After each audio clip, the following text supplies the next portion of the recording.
ఇప్పటి వరకు జరిగిన సభలో ఒకటి, ఇప్పుడు జరగబోయే సభ ఒకటి. డిప్యూటీ సీఎంగా ఎన్నికల్లో గెలిచిన తర్వాత పవన్ కళ్యాణ్ గారు ఏం మాట్లాడతారని మొత్తం రాష్ట్రమే కాదు దేశం కూడా ఎదురు చూస్తుంది. ఏర్పాట్లు ఎలా జరుగుతున్నాయి? ఎన్ని ఎకరాల్లో సభను ప్లాన్ చేశారు? ఎంతమంది వస్తున్నారు? రాబోయేది ఎండాకాలం కాబట్టి ఎలాంటి జాగ్రత్తలు తీసుకుంటున్నారు? మీకు అందరికీ తెలుసు 14వ తారీఖున ఇక్కడ సభ జరుగుతుంది. రమారమి ఆ గ్రౌండ్ అయితే 30 నుంచి 40 ఎకరాలు ఉంది. ఒక 20 ఎకరాల్లో సభాస్థల్లో ఈ మీటింగ్ జరగబోతుంది.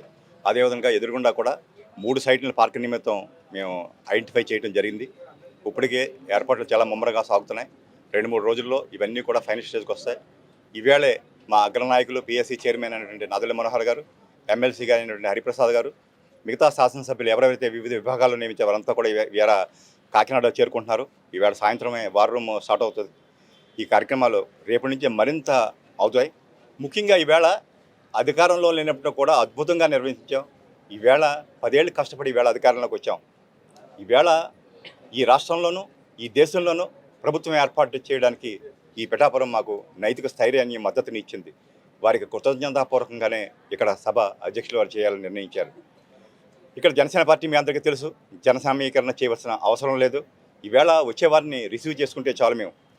అది కూడా మీరు చెప్పినట్టుగా చాలా వేసవకాలం, వీరికి మజ్జిగ మంచినీళ్ళు ఈ ఏర్పాట్లన్నింటిలో కూడా మేము నిమగ్నమై ఉన్నాం. 2-3 రోజుల్లో ఇవన్నీ కూడా ఫైనలైజ్ అవుతాయి. అదేవిధంగా లోకల్లో వచ్చినటువంటి ఈ జన సైనికులకు వీర మహిళలకు సంబంధించి మహిళలకు సంబంధించి ప్రత్యేక గ్యాలరీస్ ఉన్నాయి. ఆ గ్యాలరీస్లో కేవలం మహిళలే వెళ్ళగలుగుతారు. గత సభల్లో ఏమైనా కొంచెం ఇబ్బంది పడిన దృష్ట్యా వారందరికీ కూడా ప్రత్యేక చేశారు. ఆ గ్యాలరీస్ ఎలా ఉంటాయంటే ఎవరు అందులోకి ఎంటర్ అవ్వలేరు, కేవలం మహిళలకే. వీరందరికీ కూడా నాకు తెలిసి ఒక ఐడెంటిఫికేషన్ తోటి వీరంతా వెళ్తారు. చాలా పగడ్బందీగా చేస్తున్నాం. వచ్చిన వారందరినీ కూడా ఆదరించి పంపాలని, వారందరినీ ఆహ్వానం పలకాలనే ఉద్దేశంతో మేమంతా ఇక్కడ పనిచేస్తున్నాం. సుమారు ఎంతమంది రావచ్చు అంటారు సభకి? సభకి మేము అయితే అంచనాలు చెప్పలేము. ఈవేళ మా టెన్షన్ వల్ల మేము ఎలా హ్యాండిల్ చేయగలం అన్నదే టెన్షన్ మాకు.